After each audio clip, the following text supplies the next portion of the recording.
right, what's up, podcast community? My name is Cam. This is Three Questions Podcast. Welcome back to episode number 39.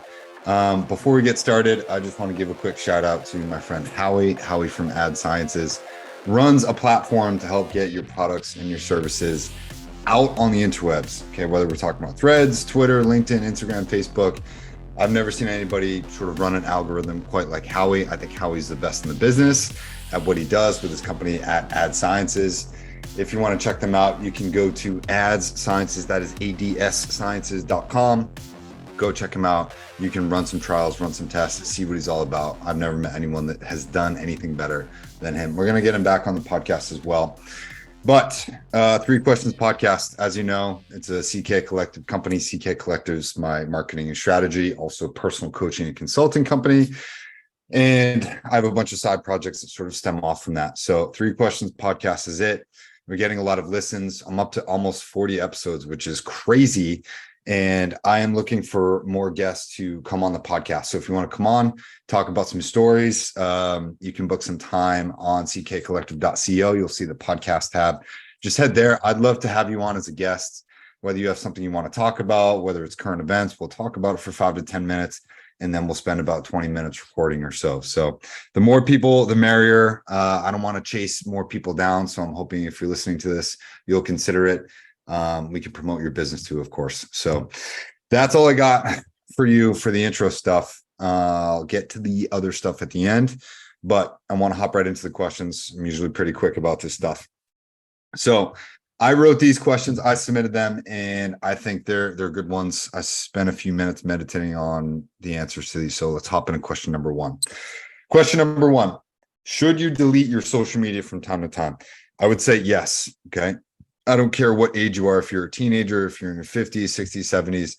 I think social media has a way of pulling our attention and asserting different priorities than are related to the actuality of our lives. Okay. And when you pull your attention from social media, from scrolling on Instagram, you tend to reprioritize things in your life. Okay. Your ecosystem gets a little bit smaller. And the more important things in your life, the longer you stay away from social media, you're able to prioritize and give your attention now to those things, which helps those things grow. So I'm an advocate of deleting your social media any amount from as little as a week to, I think I've done 60 days. I've gone 60 days without it. Various other social medias for longer, but I'm talking about cold turkey, everything. No Reddit, no YouTube, no Instagram, no Facebook. I think the longest I absolutely went cold turkey dry was 60 days. And that was really cool. I felt present. I felt happier. I felt like people weren't trying to grab my attention, or things weren't trying to overload my brain. Even when I sign on to Instagram now, the amount of naked girls or women that are barely wearing any clothes are just right in front of me. It's sort of thrown at me, and I don't necessarily want to be pulled in that direction all the time. Right? It's great to see. I'm a red-blooded American male. Of course, we like to see that stuff. However, I don't want my attention to be pulled in a direction that I don't want it to. That's how I feel since I've been in my 30s. And I think when you can start to choose and identify where you want to give your time and attention to, your life gets better in those directions. Social media, the ROI is not really there. We know that there are things such as happiness engineers at these companies that are literally working to pull your attention. Right. And that gets them marketing dollars. They see what you click on, and then they sell you things that are related to the things that you're clicking on, you're interacting with. These happiness engineers are designed to give you dopamine. So every time you see Instagram, or you see a red notification on Facebook, or you see a fast food with a red sign, red is sort of the precursor to dopamine, and it gets you very addicted that way from a subconscious perspective. So ipso facto, should you delete your social media? Yeah, if you've never taken a break, I would highly recommend that you try and do 2 weeks, right? Delete Instagram for 2 weeks and notice that you'll feel better. I think it takes about 5 to 7 days for you to feel that initial, hey, I feel a little bit better, feel a little bit more present. But if you don't think you need to delete social media, I would encourage you to go into your phone time and see how much time you're spending on average on Instagram, on Facebook, on Snapchat, on Threads, on Twitter, whatever it is, on TikTok. Okay. There's so many social medias out there that if majority of your phone time has those apps on them, just delete the apps from your phone. You don't need to delete your account, or you can hibernate your account. These can still be accessed from the web. And for a long time, when I wasn't running all of these side businesses, I only used these applications after I had done my work. So my whole ethos is that if you can reward yourself after the hard work has been done, you're reaffirming your commitment to do hard work first. Okay, I'm going to say that again. When you put the reward after the hard work, not all the time, but when you say, hey, that was a good job, I just did 3 hours of cool work, maybe I'll go get myself a pint of ice cream and watch a movie.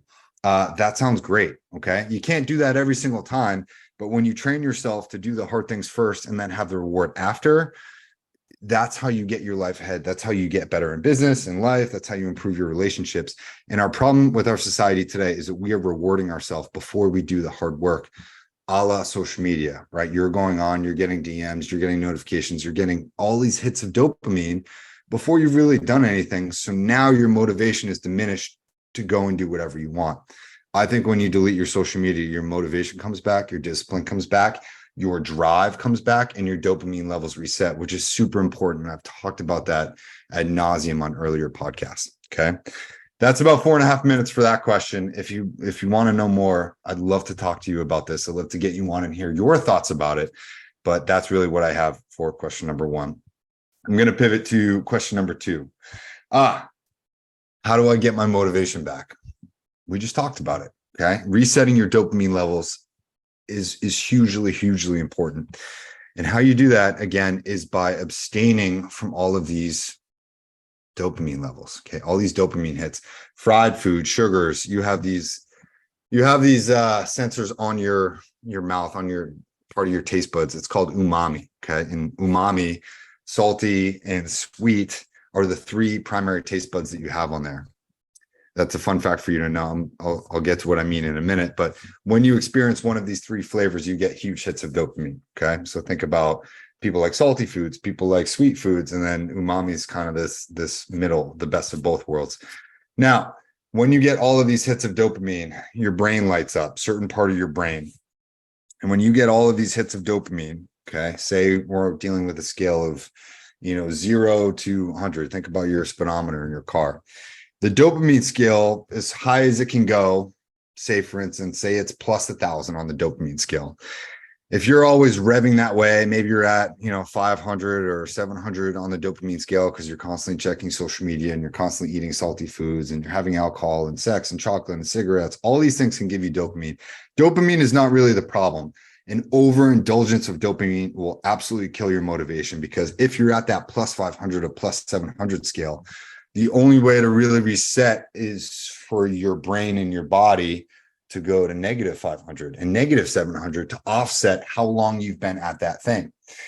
And when we experience this move back to the negatives per se, we also experience negative emotions, things like anxiety, things like depression, things like lethargy, or we get this fear of missing out, or we feel lonely, right? All of these feelings, which are completely natural human emotions that we always feel, these feelings come when your dopamine levels are resetting. And it takes a while. And if you understand the scale, you'll be able to deal with this a little bit better and get your motivation back. But abstaining from too much dopamine, okay, internet, whatever, even if you just go out in the woods and you just unplug and reconnect it takes about a week for your levels to sort of reset. But if you can unplug for a couple of days, at least a day, even a few hours here and there, or just in general, limit your interactions with dopamine on a daily basis, when your dopamine levels reset, your motivation comes back as a byproduct. Dopamine is a precursor to motivation. And I always tell my clients that motivation will come 2 minutes after you start any activity. Very rarely do the people that have all the motivation to go outside and mow the lawn, that will dissipate. Okay. You need to understand that your motivation kicks in 2 minutes after you start that activity. Think about going for a run. Yeah, you might be motivated, maybe not, but after you start that run, after a few minutes, you're like, fuck it, I'm already here, right? First quarter mile is the hardest. I'm going to do this shit now. Anytime you undertake anything, understand that you don't necessarily need motivation at the beginning. Motivation is going to come. I didn't want to sit down here on a Friday night, record a couple podcasts, edit a couple videos, and then do a few projects. But 2 minutes into it, I was like, fuck it, we're here. I'm going to do this. Your motivation comes after. And then when you finish that thing, that is when you get a hit of dopamine. When you finish things on your to-do list, when you accomplish things, you get little hits of dopamine. And that is the dopamine that you should be seeking on a daily basis. Dopamine in and of itself, not an evil thing, not a bad thing. But when you actually chase the right kinds of dopamine and you experience normal amounts of dopamine, like cleaning your house, making the bed, cleaning the dishes, taking the dog for a walk, running errands, recording podcasts, working on your business, these things are the dopamine interactions that you should be having on a daily basis, not checking Instagram 150 times and seeing memes from your friends. Okay. That's all I have for that question. I'm hitting my close to 5 minutes, so I'll jump over to question number 3. Question number 3. What are 3 things you would tell your younger self? This is a really good question. And 3 things I would tell my younger self, I would say, the quality of your life is exactly relevant to the quality of your relationships. Okay. You receive what you give, and there are no right or wrong choices. Okay.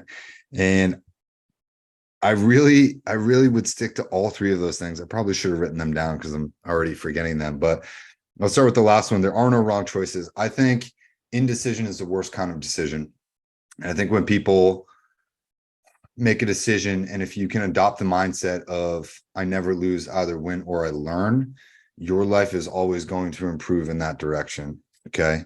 So everything can be a lesson, it can be a win. People that always win and never really seem to have problems, they're not really the kind of adversity type people that I like to surround myself with. I don't like to surround myself with people who have failed all the time, but I like surrounding myself with people who have experienced loss and tough times, and things haven't always worked out, but they've always bounced back because they view those things as lessons. And I think for younger people, this is just general good advice. If you can adopt that mindset that I never lose, either win or I learn, every relationship, every job, every interaction, every bad thing that happens to you, you will never have a victim mentality. You're going to be able to say, hey, this is something I can learn from.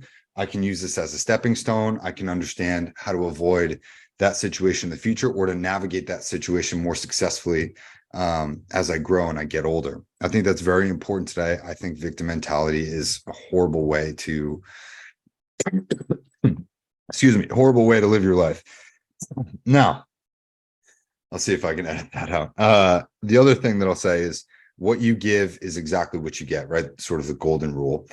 I think when we are younger, we are so idealistic and we're so individualized that it makes it very hard to be an empathetic young person. I think that's improving with the younger generation. I will give them that.